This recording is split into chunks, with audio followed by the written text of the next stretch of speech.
এক পাও বাড়ির বাইরে যেতে পারবি না। শর্ত, আমার কাম আছে। কাজ আছে বললেই হলো? তোর কোথাও যাওয়া চলবে না, রোজ রোজ শুধু মারামারি, বাড়ির বাইরে যাওয়া একদম বন্ধ। তোমার কথা তোমার ছেলে শুনলে তো? প্রতিদিন একবার করে খুনোখুনি না করলে ওর পেটের ভাত হজম হয় না।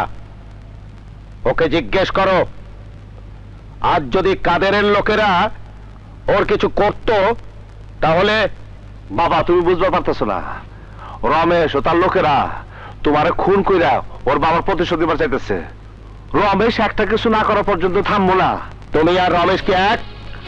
রমেশ আমাকে খুন করতে চাইছে বলে তুমি তার লোকদের খুন করবে? আমার কপালে যদি মৃত্যু থাকে তুমি তা ঠেকাতে পারবে? পারবো না বলে কি তাকায় তাকায় তোমার খুন হতে দেখবো? বাধা দেবো না?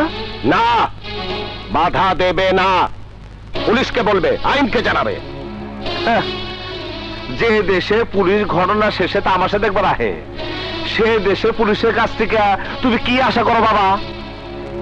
এ দেশের বড় বড় নেতারাও আততার হাতে খুন হয়েছে, তুমি জানো না?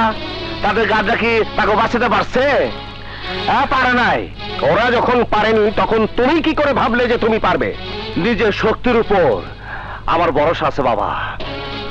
যতক্ষণ শরীরে সেই শক্তি থাকবো আমি আক্রমণ করবই। মুন্না, আমি কিন্তু রাজনীতি করি। ভাইজান দূর বাদ দেন তো। স্যার, আপনি ভিতরে গিয়ে রেস্ট নেন, আমি ভাইয়ারে নিয়ে যাইতেছি। আম্মা, আপনি স্যারের ভিতরে নিয়ে যান। চলেন ভাইজান, চলেন তো। হ্যাঁ চলেন ভাইজান, চলেন। হ্যাঁ,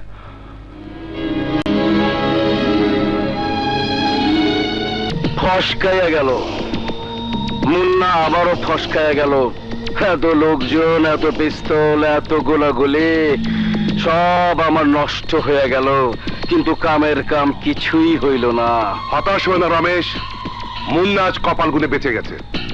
পরের বার ঠিকই দেখবে মুন্নার লাশ পৌঁছে যাবে হাসপাতালের ডোম ঘরে। না বাস না, ডোম ঘরে কেউ সাত করে ঢোকে না, ঢোকানোর ব্যবস্থা করতে হয়। বুলেটের হাত থেকে মুন্না পয়সা গেলেও আমার মাথার প্যাচ থেকে মুন্না বাঁচবো না।